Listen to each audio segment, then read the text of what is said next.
네 마리 짐승 환상. 다니엘 7장. 바벨론 왕 벨사살 1년에 다니엘이 꿈을 꾸었다. 침상에 누워 자다가 본 환상에 그는 혼비백산했다. 그것은 악몽이었다. 그는 그 꿈을 글로 적었다. 그날 밤 꿈에서 나는 하늘의 네 바람이 바다에 휘몰아치고 거대한 폭풍을 일으키는 것을 보았다. 그러자 바다에서 서로 다르게 생긴 거대한 짐승 네 마리가 올라왔다. 첫째 짐승은 사자같이 생겼고 독수리의 날개를 가지고 있었다. 내가 지켜보고 있는 사이 짐승의 날개가 뽑히더니 몸이 펴져 사람처럼 두 발로 서게 되고 사람의 마음까지 지니게 되었다. 그 다음 본 두 번째 짐승은 곰처럼 생겼고 이리저리 휘청거리며 서 있었는데 입에 갈빗대 3개를 물고 있었다. 누군가가 그에게 말했다. 덮쳐라, 삼켜라, 배가 터지도록 먹어라. 그 다음 또 다른 짐승을 보았는데 이번에는 표범처럼 생긴 짐승이었다. 짐승의 등에 새의 날개가 4개 달려있고 머리도 4개인데 그가 통치권을 부여받았다. 그 후 네 번째 짐승이 내 꿈에 나타났다. 그 짐승은 정말 소름 끼칠 정도로 무시무시했다. 커다란 쇠 이빨을 가지고 있어서 먹이를 우두둑 씹어 꿀꺽 삼켰으며 남은 것은 모조리 짓밟아 뭉갰다. 그 짐승은 다른 짐승들과 달랐다. 뿔이 10개나 달린 진짜 괴물이었다. 내가 그 뿔들을 주시하며 그 의미하는 바를 생각하고 있는데 뿔 하나가 또 돋아났다. 자그마한 뿔이었다. 본래 있던 뿔 중에서 3개가 뽑혀나가면서 새로 돋아난 뿔에 자리를 내주었다. 자그마한 그 뿔 안에는 사람의 눈이 여러 개 있고 커다란 입까지 있어서 거만하게 떠들어댔다. 내가 그것들을 지켜보고 있는데 보자들이 놓이고 이쪽부터 계시는 분이 앉아 계셨다. 그분의 옷은 눈처럼 희고 그분의 머리카락은 양털같이 희었다. 그분의 보좌는 불꽃처럼 타올랐고 그 바퀴들은 활활 타는 불길 같았다. 그 보좌로부터 불의 강이 쏟아져 나왔다. 그분을 시중드는 자가 수천이고 그분을 모시고 서 있는 자가 수만이었다. 법정이 열리고 책들이 펼쳐졌다. 내가 지켜보는데 그 자그마한 뿔이 계속 거만하게 떠들어대고 있었다. 그때 내 눈앞에서 그 괴물이 살해되어 활활 타오르는 불 속에 던져졌다. 다른 짐승들은 얼마 동안 연명했으나 실제로는 죽은 목숨이었고 통치력도 잃었다. 이어 꿈에서 나는 인자처럼 보이는 어떤 이가 회오리 구름을 타고 오는 광경을 보았다. 그가 이쪽부터 계시는 분께 이르러 그분 앞으로 인도되었고 통치권을 왕의 위엄과 영광을 부여받았다. 이제 종족과 피부색과 신념에 상관없이 만민이 그를 섬길 것이다. 그의 통치 영원하고 끝이 없으리라. 그의 권세 무궁하여 변치 않으리라. 그러나 나 다니엘은 혼란스러웠다. 꿈에서 본 환상들로 마음이 복잡했다. 그래서 거기 서 있는 이들 중 하나에게 가까이 가서 내가 본 것이 무슨 뜻인지 물었다. 그러자 그가 내게 그 꿈을 해석해 주었다. 그가 말했다. 그 거대한 짐승 4마리는 앞으로 지상에 나타날 내 나라를 뜻한다. 그러나 결국 높으신 하나님의 거룩한 백성이 나라를 얻을 것이며 영원히 그렇다 영원 무궁히 그 나라를 차지하게 될 것이다.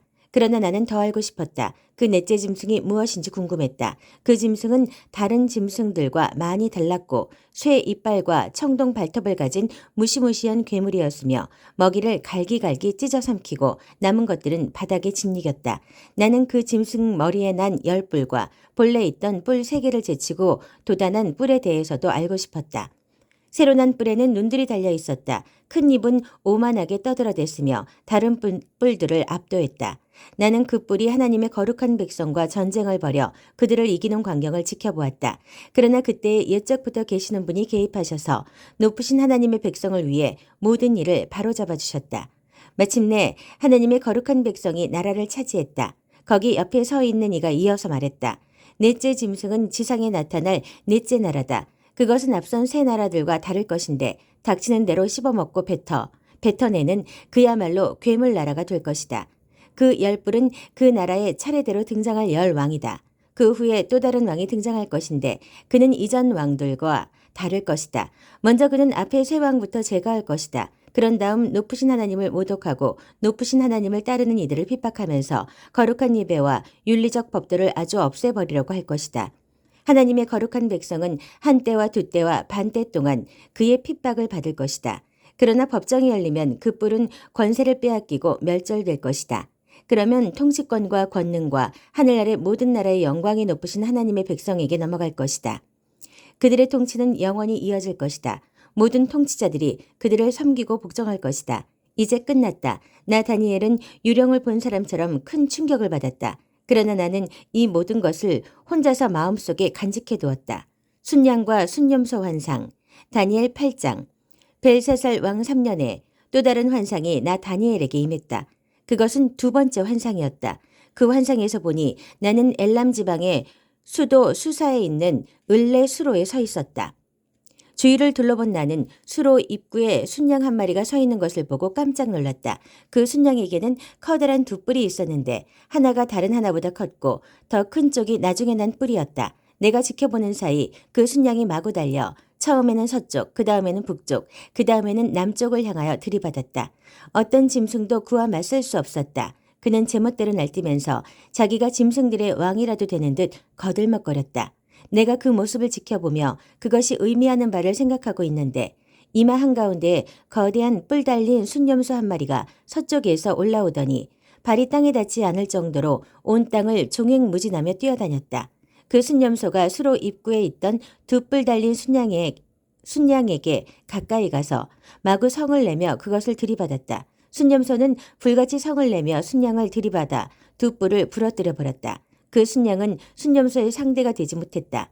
순념소가 순양을 바닥에 쓰러뜨리고 마구 짓밟았지만 누구도 순양을 구해줄 수 없었다.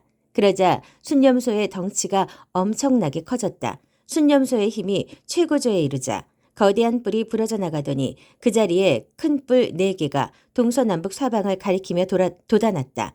그런 다음 그 큰 뿔들 가운데 하나에서 또 다른 뿔이 돋아나왔다. 처음에는 작았지만 곧 엄청난 크기로 자라면서 남쪽과 동쪽과 아름다운 팔레스타인 땅을 향해 뻗어나갔다. 그 뿔은 별들, 곧 천상 군대에 미칠 만큼 높아지더니 별 가운데 얼마를 땅에 떨어뜨리고는 마구 짓밟았다.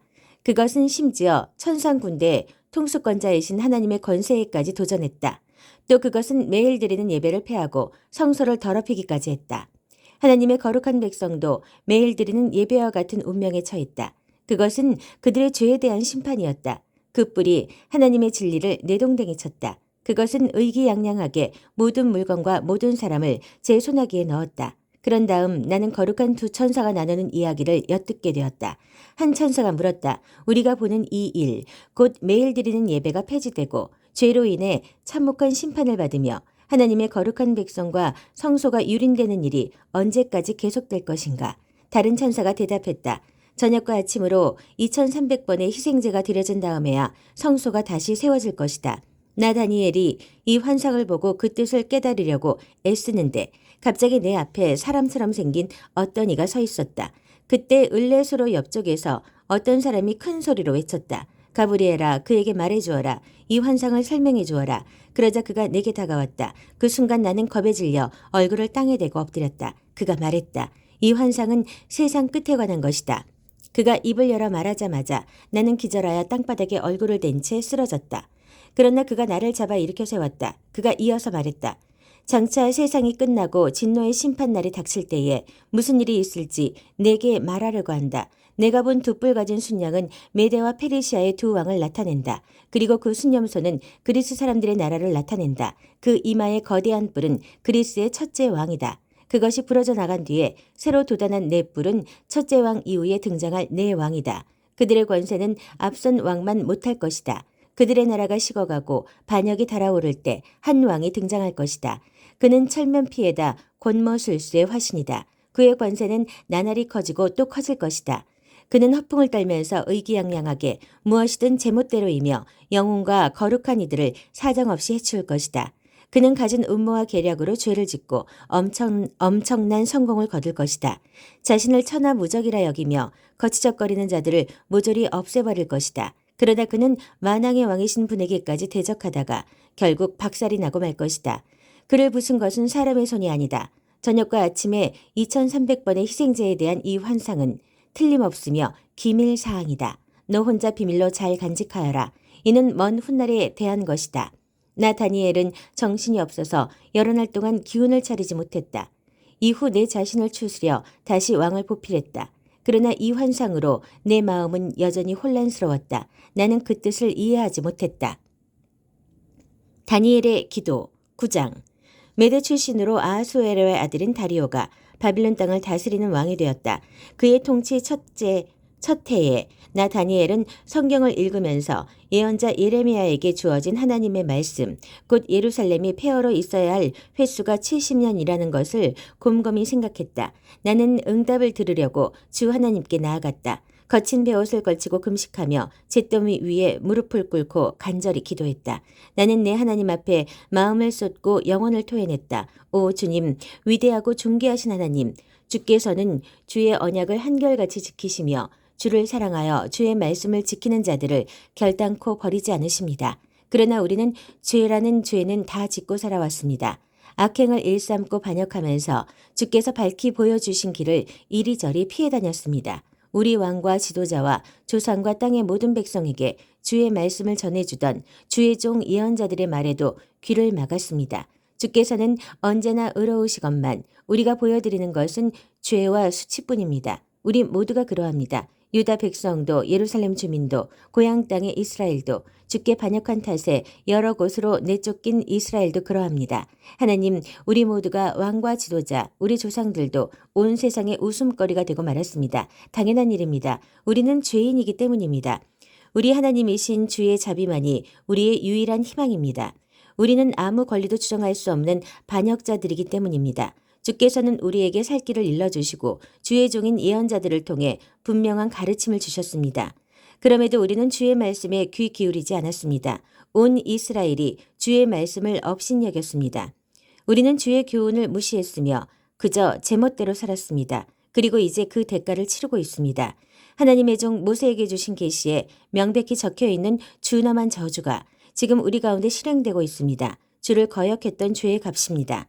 주께서는 우리와 우리 통치자들에게 행하시겠다고 말씀하신 일을 마침내 시행하셨습니다. 이토록 참혹한 재앙을, 일찍이 없었던 최악의 재앙을 우리에게 내리셨습니다. 예루살렘에 내리셨습니다. 모세에게 주신 하나님의 계시에 적혀있는 그대로 그야말로 모든 것을 쓸어버리는 재앙이었습니다. 아무것도 남지 않았습니다. 주께서는 이 재앙이 하나도 남김없이 우리에게 내리도록 하실 수밖에 없었습니다. 우리는 한사코 죄를 고집하면서 주를 무시하고 주의 경고를 망각했기 때문입니다. 우리 하나님이신 주께서 우리에게 행하신 일은 전적으로 옳습니다.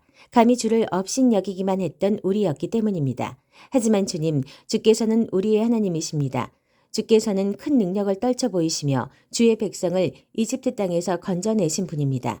이 일은 아직도 무사람들의 입에 오르내리고 있습니다. 우리는 우리가 죄인이고 악하게 살아온 것도 합니다. 그러나 주께서는 언제나 모든 일을 바로잡으시고 사람을 바로 세우시는 일을 행하는 분이시니 제발 이제도 그렇게 해주십시오. 주의 도성, 주의 거룩한 산, 예루살렘 위에 부어진 진노를 거두어 주십시오. 모든 것은 우리 잘못이며 우리와 우리 조상의 죄 때문이라는 것을 잘 압니다. 지금 우리는 주변 민족들의 웃음거리가 되었습니다. 이웃 나라의 멸시를 받고 있습니다. 그러니 하나님, 주의 종이 전심으로 드리는 이 기도를 들어주십시오. 폐허가 된 주의 성소에 자비를 베풀어 주십시오. 우리를 위해서가 아니라 주님이 어떤 분이신지를 나타내 보이시기 위해서라도 그렇게 해 주십시오. 하나님, 우리에게 귀를 기울여 주십시오. 잿더미가 된 도성, 주의 이름으로 불리는 이 도성을 보살펴 주십시오. 우리는 주님의 응답을 받을 자격이 없음을 잘 압니다. 그러므로 주의 자비에 호소합니다. 우리에게 남은 마지막 희망은 이 기도뿐입니다. 주님, 들어주십시오. 주님, 용서하여 주십시오. 주님, 우리를 굽어 살피시고 행하여 주십시오. 주님, 지체하지 마십시오. 주의 이름으로 불리는 주의 도성과 주의 백성의 일은 곧 주님의 일이기도 합니다. 가브리엘이 환상을 설명하다. 내가 나의 하나님 앞에서 내 죄와 내 백성 이스라엘의 죄를 아뢰고 내 하나님의 거룩한 산을 위해 마음을 쏟아 간절히 기도하고 있는데 기도에 몰두해 있던 저녁 예배 시간 무렵 이전 환상에서 봤던 사람 모습의 가브리엘이 새처럼 날아서 내게 다가왔다. 그가 내 앞에 서서 말했다. 다니엘아, 너에게 깨달음을 주려고 내가 왔다. 내가 기도를 시작하자마자 응답이 내렸고 나는 그 응답을 내게 전해주려고 왔다. 내가 참으로 큰 사랑을 받고 있구나. 그러니 이 응답을 잘 들어라. 계시의 분명한 뜻에 귀를 기울여라. 내 백성과 내 거룩한 도성의 반역을 제압하고 죄를 멈추게 하고 범죄를 쓸어내고 모든 일을 영원히 바로잡으며 예언자가 본 것을 확증하고 지성소에 기름을 붓는데 이른 이래의 기간이 정해졌다. 너는 다음의 사실을 반드시 깨닫고 알아야 한다. 예루살렘을 재건하라는 말씀이 내리는 때부터 기름 부음 받은 지도자가 오기까지 7일회가 지날 것이다. 재건 기간은 길을 닦고 못을 두르는 일까지 포함해서 62일회가 걸릴 것인데 힘겨운 시간이 될 것이다. 62일회 후에 기름 부음 받은 지도자가 살해될 것이다. 그의 최후다. 새로 오는 지도자의 군대가 도성과 성소를 폐허로 만들 것이다. 홍수에 휘말리듯 도성이 종말을 맞을 것이다. 마지막까지 전쟁에 휘몰아쳐서 그 땅이 전부 황폐하게 될 것이다. 그런 다음 한 일해 동안 그는 많은 자들과 강력한 동맹을 맺을 것인데 그 일해의 반이 지날 즈음 그가 예배와 기도를 그 땅에서 추방할 것이다.